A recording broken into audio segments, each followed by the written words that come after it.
हम लाते हैं top news, आपके फेवरेट टॉक शोज और अनलिमिटेड एंटरटेनमेंट सिर्फ यूट्यूब पर। अगर आपने अभी तक हमारा चैनल सब्सक्राइब नहीं किया तो अभी सब्सक्राइब करें और बेल आइकॉन को क्लिक करके हमारी लेटेस्ट वीडियोस के बारे में अपडेट जानें। सब्सक्राइब कीजिए और हम आपको लिए चलेंगे आपकी फेवरेट वीडियो की तरफ। नाज़रीन अस्सलाम वालेकुम। प्रोग्राम अमन बराबरी के साथ में आप सबको खुशामदीद कहते हैं।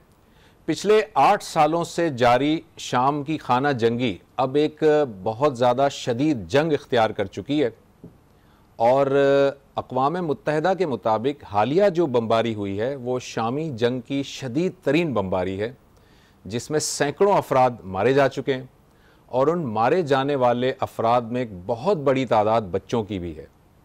हज़ारों ख़ानदान ऐसे हैं जो बेघर हो चुके हैं और सैकड़ों इमारतें ज़मीन बोस हो चुकी हैं। बहुत सारे अफराद लापता हो गए हैं, ख़वातीन को कैद भी कर लिया गया है। जुल्म सितम का एक बाज़ार है जो उरूज पर है। अद्वियात की कमी है, खुराक की किल्लत है और अक़वाम मुत्तहिदा के सेक्रेटरी जनरल के मुताबिक ये इस वक्त जो शाम का इलाका है वो ज़मीनी जहन्नुम बना हुआ है। हम ये देखते हैं कि बहुत सारे ममालिक का नाम आता है कि ये फ़लाँ मुल्क उसमें इन्वॉल्व है, फ़लाँ मुल्क इन्वॉल्व है। ये बहुत सारे ममालिक अपनी जगह, लेकिन सवाल ये पैदा होता है कि वहाँ के जो अवाम हैं उनका कसूर क्या है।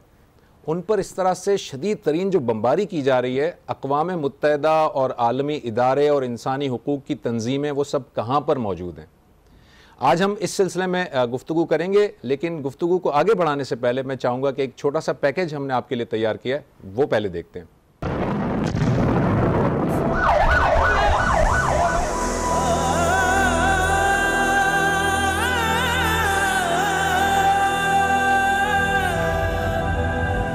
ये मनाजिर हैं शाम के मशरक़ी इलाके गौता के, जहाँ लोग जिंदगी को तरस रहे हैं।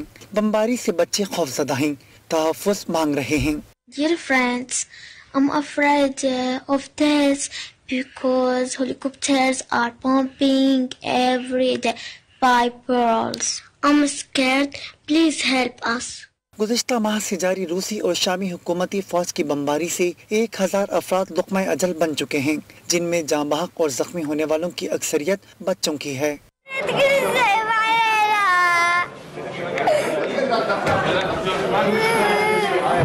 अक़वाम मुत्तहिदा में बच्चों के इदारे यूनिसेफ ने भी गौता को ज़मीन पर जहन्नुम करार दे दिया। यूनिसेफ के चीफ एग्जीक्यूटिव ने गौता की सूरत हाल पर तशवीश का इजहार किया है।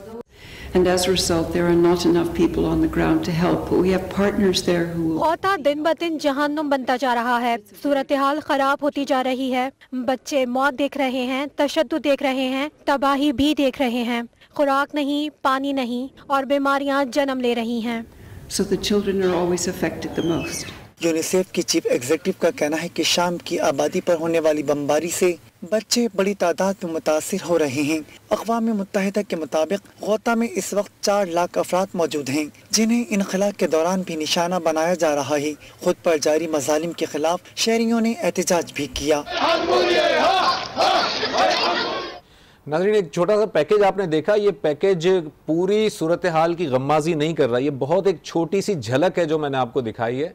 इससे कहीं ज़्यादा जुल्म सितम हो रहा है, कहीं ज़्यादा बच्चे जो है वो मारे जा रहे हैं और वाकई सूरत हाल बहुत नाजुक है।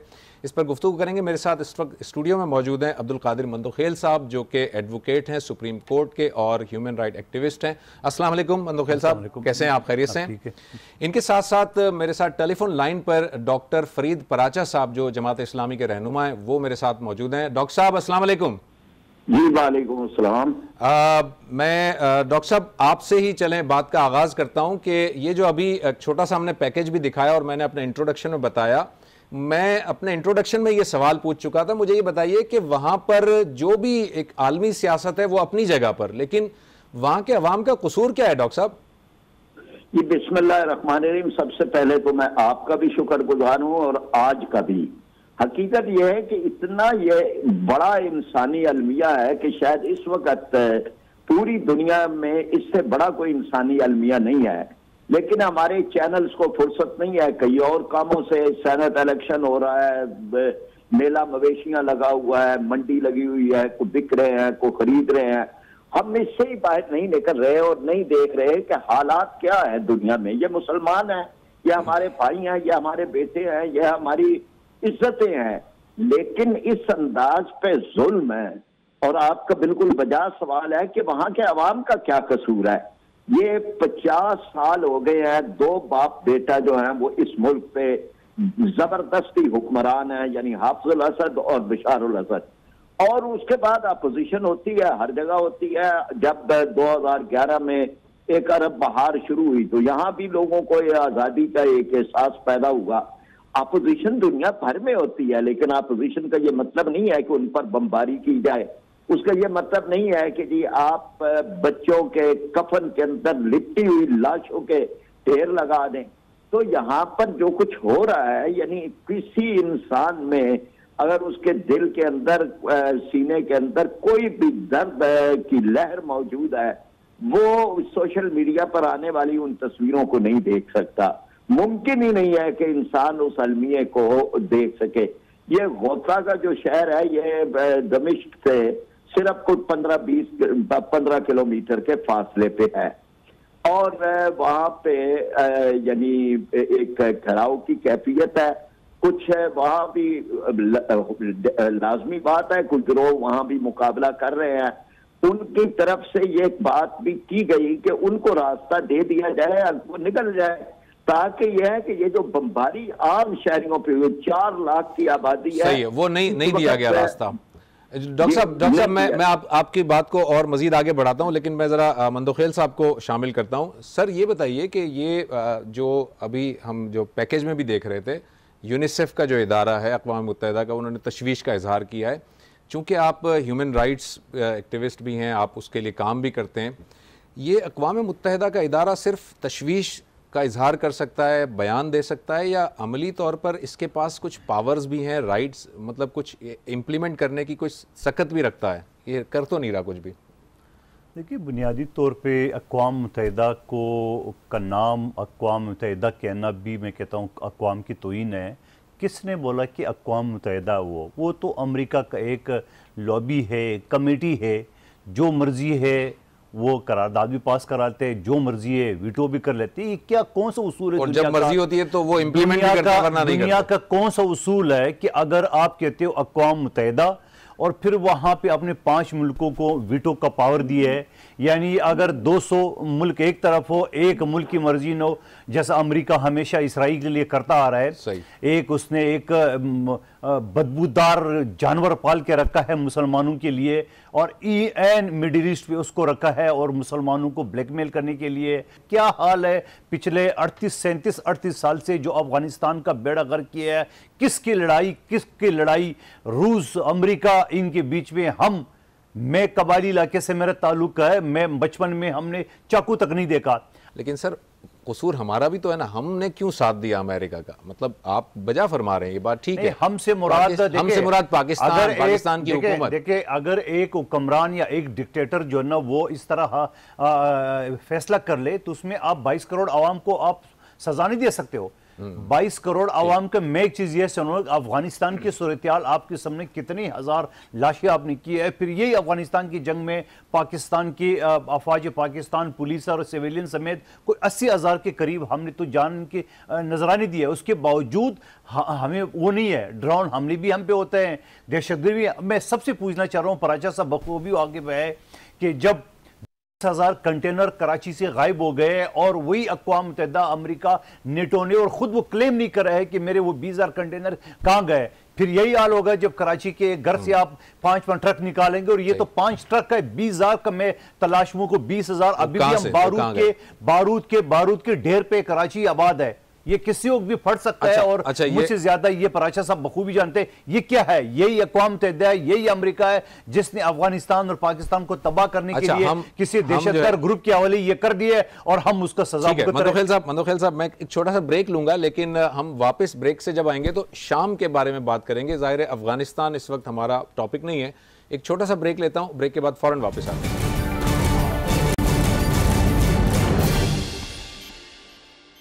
वेलकम बैक नाजरीन। ब्रेक से पहले हम गुफ्तगू कर रहे थे, मंदोखेल साहब बता रहे थे कि असल में ये जो अमेरिका, अक़वाम मुत्तहिदा के बारे में उन्होंने कहा कि अक़वाम मुत्तहिदा किस बात का अक़वाम मुत्तहिदा है। कहने को तो अक़वाम मुत्तहिदा है, लेकिन उन्होंने सिर्फ चंद ममालिक हैं जिनको कि वीटो पावर मौजूद है, और वो बहुत सारे फैसले खुद ही करते हैं, तो वो अक़वाम मुत्तहिदा तो उस तरह का रोल प्ले ही नहीं कर रहा। प्राचा साहब, आप ये बताइएगा कि ये जो यूनिसेफ के बारे में मैंने अभी बात की थी, क्या आप भी यही समझते हैं कि वाकई अक़वाम मुत्तहिदा जो है वो सिर्फ अमेरिका का एक रिप्रेजेंटेटिव बना हुआ है? देखिए, अमली तौर पर तो यही बात है ना, यानी दुनिया भर के अंदर अक़वाम मुत्तहिदा अपना कोई अलग से रोल अदा नहीं कर सका। आप सिर्फ एक बात से ये समझ लें कि दुनिया में अक़वाम मुत्तहिदा में सलामती कौंसिल के मुस्तकिल मेंबरान को वीटो पावर हासिल है। वीटो पावर का मतलब यह है कि दुनिया का सारा अमन एक ताकत के हाथ में चला जाता है। कोई भी मसला हो, जैसे कश्मीर है, फलस्तीन है, दुनिया के अंदर जो बरस यानी जिन पर 70 साल जिन मसाइल पर गुजर गए हैं, तो उन पे कभी अमेरिका ने वीटो कर दिया और कभी जो है वो रूस ने कर दिया। गोया कि ये कि इसकी तरकीब के अंदर ही ये खामी शामिल है, इसकी तामीर के अंदर ही ये खामी शामिल है कि ये तो एक गुलाम इदारा है, एक बड़ी ताकतों के हाथ के अंदर एक खिलौना है, जब वो चाहें जिस तरह से चाहें वो इस्तेमाल करें। ज्यादा से ज्यादा कहीं पर वो अमन की फौज भेज के तो यानी कुछ जानों को बचाने का कभी कोई खेल कर लेते हैं, या इसी तरह से महाजर कैंप वगैरह और वहां पे कोई इंसानी, लेकिन जो असल है अमन के क़याम है वो तो कोई नहीं है। अभी ये शाम के ही अलमिया देखे ना, यानी ये तबसरे तो कर दिए अक़वाम मुत्तहिदा के सेक्रेटरी जनरल ने कि दुनिया ये जहन्नमज़ार बना हुआ है। सवाल ये है कि इस जहन्नमज़ार से बच्चों को, औरतों को, मजलूमों को, बूढ़ों को निकालने के लिए अक़वाम मुत्तहिदा ने क्या किरदार अदा किया है? सर एक बात बताइए, डॉक्टर साहब एक बात बताइए, आपने और मंदोखेल साहब ने बहुत अच्छा ये बताया, लेकिन मुझे ये बताइए, अक़वाम मुत्तहिदा मैं मान लेता हूँ कि वो कोई उस तरह का रोल प्ले नहीं कर रहा, वो किसी एक या दो या चंद ममालिक का जो है वो रिप्रेजेंटेटिव बना हुआ है। मुझे ये बताइए कि OIC क्या कर रहा है? OIC किसका मतलब नुमाइंदा बना हुआ है? अब आप छोड़ दीजिए अक़वाम मुत्तहिदा को, वो आप जब मुस्लिम उम्मा की बात करते हैं, स्पेशली जो इदारे, जो दीनी जमातें हैं, वो मुस्लिम उम्मा का जो तसव्वुर पेश करती हैं, तो वो कहाँ गया मुस्लिम उम्मा का तसव्वुर? OIC क्या कर रहा है सर? डॉक्टर साहब, आपने बिल्कुल बजा बात कही है, ये सही बात है। अगर OIC कुछ कर रहा होता, अगर उम्मा के जो बने हुए हैं इस वक्त रहनुमायान उम्मा, वो अगर कुछ कर रहे होते तो ये हाल तो ना होता। तो डॉक्टर साहब, इसका मतलब खोट तो फिर हमारे अंदर हुई ना, हम अक़वाम मुत्तहिदा पे तो बाद में आए, खोट तो हमारी अपनी है सर। अक़वाम मुत्तहिदा का मामला तो बाद में आएगा, पहले तो घर वालों से गिले हैं। आप जरा देखिए ना कि पूरी दुनिया में एक दो ममालिक को छोड़ के जंगे हम पर मुसल्लत है, महाजर कैंप हमारे बने हुए हैं, खैमा बस्तियां हमारी बनी। सर ये जो जंगे हम पे मुसल्लत हैं, जंगे जो हम पे मुसल्लत हैं, जब उनका तज्जिया किया जाता है तो हमारे ही ब्रादर ममालिक जो हैं वो आपस में लड़वा रहे हैं ना सर, मसला तो ये है ना सर। सही बात है, यानी यही वो अलमिया है ना कि जो 2009 में ये नक्शे आए थे। मैं ये कहता हूँ कि ये नक्शे आए थे कि आलम इस्लाम 2015 में तकसीम हो जाएगा, और ये अमेरिकन डिफेंस जर्नल के नक्शे थे, ये वेबसाइटों पे अवेलेबल थे। 2015 आया और खेल उसी तरह हो गया। लेकिन इस नक्शे में रंग किसने भरा है? हमने खुद भरा है, यानी मुसलमान ममालिक ने भरा है। इसको शिया और सुन्नी बुलाकों के अंदर तकसीम करने का खेल हमने किया है, और इंसान तो मुसलमानों के मार रहे हैं, वो तो एक तमाशा देख रहे हैं। उन्हें इस बात से क्या बहस है कि जी ये शिया है और ये सुन्नी है और ये ईरान अरब है और ये अजम है और ये शरक है और ये गरब है। वो तो अपना एक खेल खेल रहे हैं और हम उस खेल का एक खिलाड़ी बने। ठीक है, मैं मंदोखेल साहब की तरफ आता हूं। सर आप अभी ब्रेक से पहले जब आप फरमा रहे थे कि ये अमेरिका की लड़ाई है और यहाँ पर आ गई है, पाकिस्तान में आ गई है, वही बात है सर। OIC, हम मुस्लिम उम्मा की बात करते हैं, छोड़ दीजिए अक़वाम मुत्तहिदा क्या कर रहा है, हमारा रोल क्या है और ख़ास करके पाकिस्तान का रोल क्या है इस पूरी सूरत हाल में? पाकिस्तान कहाँ खड़ा है सर? देखिए, इस्लाम क्या कहते हैं कि अगर कोई बुराई देखो तो आप ताकत से रोको, नहीं हो तो ज़बान से रोको। आखिरी दर्जा ये है कि आप दिल में बुरा को, हमने आखिरी दर्जा अपनाया हुआ है। आप देखें, जिस मुल्क का कोई 4 साल तक वज़ीर ख़ारजा ना हो, अब आप देख लें, कल के है कि एक बैंकर को आपने अमेरिका का सफीर बनाया। आपकी मुखलिसी, आपकी गुड गवर्नेंस, आपकी तवज्जो को तो यहां से, यानी अमेरिका जैसा मुल्क में तो आपको एक समझदार, स्याड़ा और बेहतरीन पॉलिटिकल आदमी चाहिए, आपको चाहिए, ताकि अमेरिका जो हमारे साथ दुगली पॉलिसी बना रहे, एक तरफ वो अफगानिस्तान में, मैं दोबारा बात कर रहा हूं, एक तरफ वो अफगानिस्तान में इंडिया के साथ मिलकर कठपुतली हुकूमत बना के पाकिस्तान के खिलाफ दहशतगर्दी फैला रहे और धमकियां पाकिस्तान को दे रहे हैं। तो ऐसे मुल्क में आप एक सफीर को, पहले वजीर खारजा नहीं था 4 साल, अब जो वजीर खारजा बना दिए है उसके कोई दिलचस्पी नहीं है। यानी इतना बड़ा फोरम जो अक़वाम मुत्तहिदा के फोरम जो कलभूषण यादव, इतना बड़ा कर्नल लेवल का जो दहशतगर्द पाकिस्तानी गिरफ्तार किए, आपने वहां अक़वाम मुत्तहिदा के सामने भारत का जो मकरू चेहरा, दहशतगर्द चेहरा आपने क्या दिखाया? आपने एक इन्वेस्टमेंट बोर्ड का चेयरमैन मुफ्ता इस्माइल को भेजा, वो सेल्फिया बना रहा था। वजीर खारजा आपका लंदन में नवाज शरीफ के साथ गफे शपे मारे थे। उसके बाद अभी आपने जो अमेरिका का सफीर बनाया, एक बैंकर और एक चैनल की दामाद को आपने बनाया, मेरी बात सुनो, दामाद को बनाया, तो आप क्या आप करेंगे? आपके अपनी घर से देखिए, छोड़िए अक़वाम मुत्तहिदा की आपने बात की, छोड़िए ओआईसी को, आपकी अपनी हुकूमत का यह हाल है कि वो पर्ची बना के अमेरिकन प्रेसिडेंट के सामने पर्ची याद करो, जैसा वो कमरे में आएगा तो मैं सबसे पहले ये मुतालबा हासिल करूंगा। सवाल ये है कि आपकी अपनी जो एफर्ट्स है, आपकी अपनी जो मुखलसी है, आप क्या खाक करेंगे अक़वाम मुत्तहिदा, अक़वाम आलम के लिए, इस्लामी ममालिक के लिए, शाम के लिए? आपको सेनेट का उससे उन्हें, सबसे पहले मैं पाकिस्तान की हुकूमत, ज्यादा पाकिस्तान की मीडिया को तनकीद बना रहा हूं। आप तो अच्छे, आप मुबारकबाद के मुस्तहिक, आप प्रोग्राम करें, कौन से चैनल कर रहे हैं, नाच गाने दिखा रहा है, कभी क्या दिखा रहे, कभी क्या दिखा रहा है, किया सोशल मीडिया में जिस तरह फुटेज आ रहे हैं मासूम बच्चों के, खुदा के कसम मेरा रूह कांपता है, मैं वो तस्वीर देख नहीं पाता हूं, जिस तरह तस्वीरें आ रही है, जिस तरह मासूम बच्चों के साथ जुल्म और जिस तरह हाथ पांव कटे और जिस तरह ये कोई हम जंगल के उसमें रह रहे। लेकिन अब ये समझना चाहिए कि ये जंग अमेरिका और रूस का है और इसका जो बैटल फील्ड है वो हमेशा इस्लामी ममालिक होता है, चाहे अफगानिस्तान हो, चाहे पाकिस्तान हो, चाहे इराक हो, चाहे शाम हो, चाहे दूसरे ममालिक हो। यही मैं जानना चाह रहा हूं। मैं दोबारा प्राचा साहब की तरफ जाऊंगा, लेकिन एक छोटा सा ब्रेक लेता हूं और ब्रेक के बाद वापस आते हैं और प्राचा साहब के सामने कुछ और क्वेश्चन रखेंगे ब्रेक के बाद।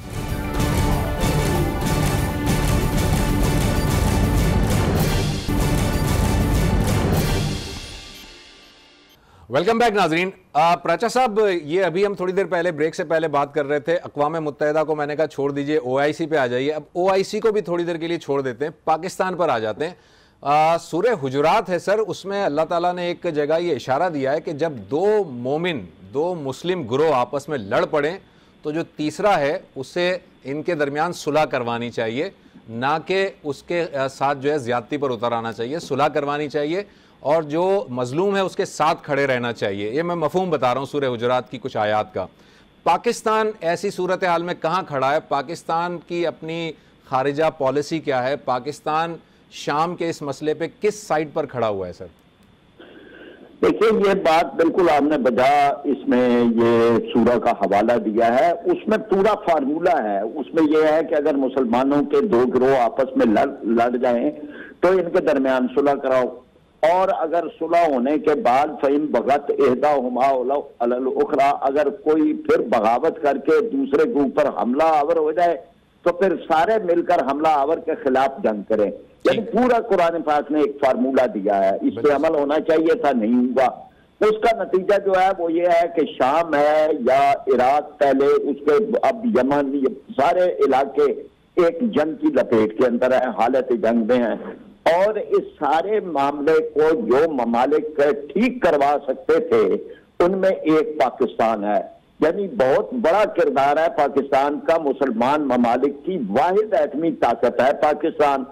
फिर ये पाकिस्तान अपने कॉन्स्टिट्यूशन के लिहाज से इस्लामी जमहूरिया पाकिस्तान है, यानी इसका रोल जो है वो हमारे कॉन्स्टिट्यूशन ने अपना इसका रोल जो है वो मुतय्यन किया है। अलामा इकबाल और हजरत कायदे आज़म, उनका वो देख रहे, उस वक्त उन्होंने उम्मत की वहदत का, फलस्तीन के मसले का, ये सारी चीजों पे उनके ख्यालात हमारे रहनुमा हैं। अब भी सारे मामले में तुर्की, पाकिस्तान, ईरान और सऊदी अरब, ये वो 4 ममालिक हैं जो ठीक ठाक किरदार अदा कर सकते हैं। इनमें से 2 ममालिक तो यूं समझा जाता है कि ये आपस में मुतहारब हैं, जैसे सऊदी अरब और ईरान है, लेकिन तुर्की और पाकिस्तान, और तुर्की से भी बढ़कर खुद पाकिस्तान, ये ना कि ये सारी चीजों में हमारे हुक्मरानों की कोई पॉलिसी नहीं है, उन्होंने कोई रोल अदा नहीं किया, खुद कश्मीर की आजादी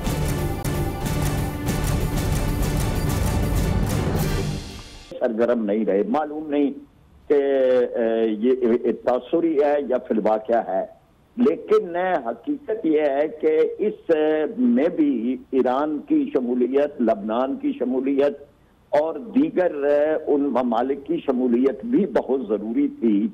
ठीक है मंदोखेल साहब, मैं आपकी तरफ आता हूँ। ये जैसे मैंने अपने इंट्रो में कहा था कि 8 साल से खाना जंगी की कैफियत तो चल रही है और अब एकदम से एक जंग की सूरत हो गई है और शदीद तरीन बमबारी हो रही है। आप क्या देख रहे हैं अगले चंद बरसों में या अगले 1-2 माह के अंदर, क्या ये सूरत हाल कहाँ जाकर ठहरती हुई नज़र आ रही है आपको?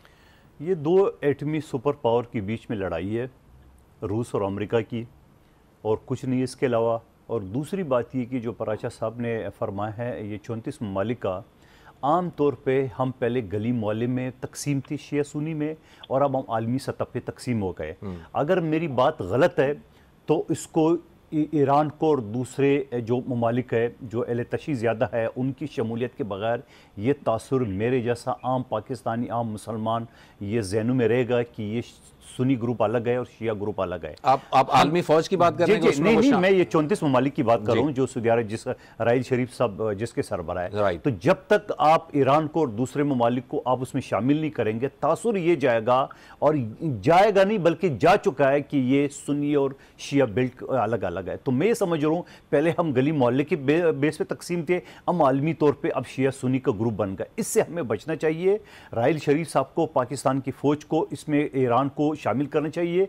ईरान हमारा एक पड़ोसी है, हमारा इस्लामी बरादर मुल्क है, और हमें ईरान को अफगानिस्तान की तरफ या भारत की तरफ हमें नहीं धकेलना चाहिए। देखिए, कोशिश होगी भारत की, इसराइल की, कि ईरान को हमसे अलग कर लिया। हमें कोशिश करनी चाहिए कि अपनी पड़ोसी मुल्क को हमें क्योंकि देख रहे हैं अब जब आपने सीपेक की बात की है, सीपेक के हवाले से जो एक चाइना के साथ हमारा मायदा हुआ, ठग से उसकी अल्टरनेट इंडिया ने, चाबार और अफगानिस्तान ने और अमेरिका ने मिलकर 50 अरब की इनिशियल इन्वेस्टमेंट भारत ने कर दी है।